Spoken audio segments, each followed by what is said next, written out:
Put it down. Every one of us, I'm sure, has had that frustrating experience of being ignored at some point or another.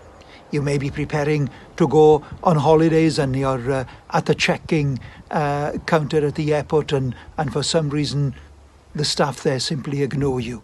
Or you're at the customer service checkout at some store and you feel nobody's taking any interest of you, you're being ignored.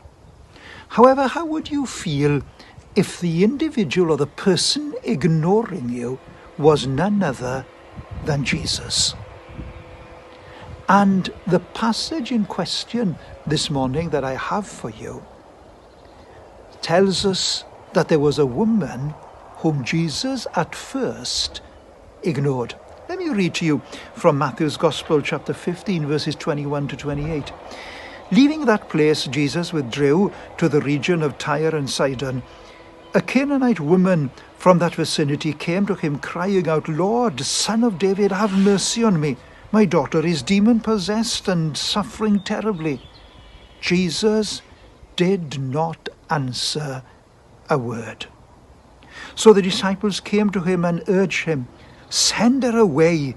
She keeps crying out after us." He answered, I was only sent to the lost sheep of Israel." The woman came and knelt before him.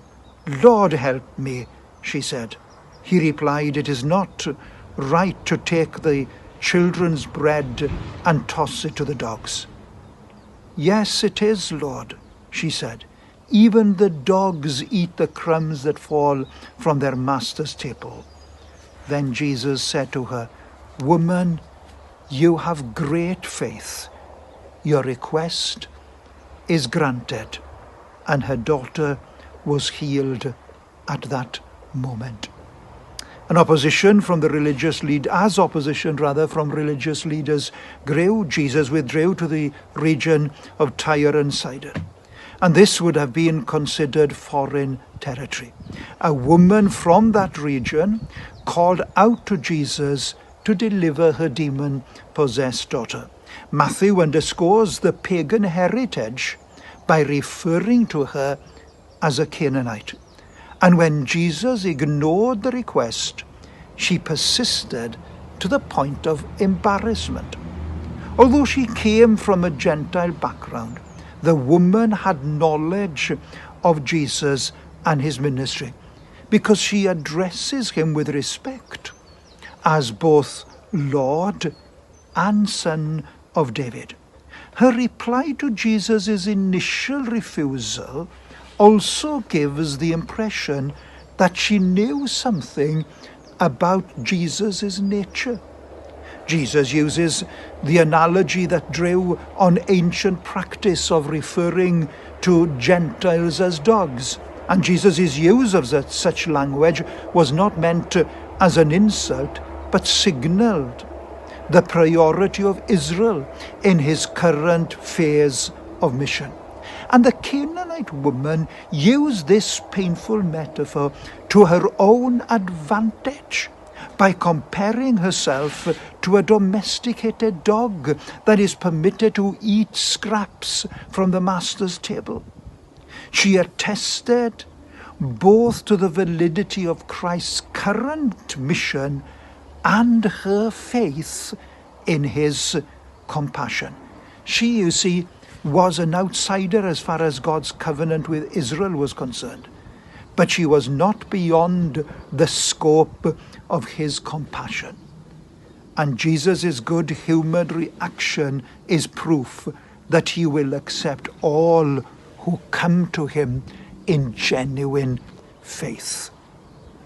This incident also foreshadowed the eventual spread of the gospel beyond Jerusalem to Judea, Samaria, and the ends of the earth. The disciples, you see, didn't think this woman to be worthy of Jesus' attention. However, Jesus had compassion upon her, and she understood something of the compassion in the Saviour's heart by her persistence. It could be argued she understood more about Jesus than even his own disciples did. You see, there's a great lesson for us all this morning in this story. Never write anyone off.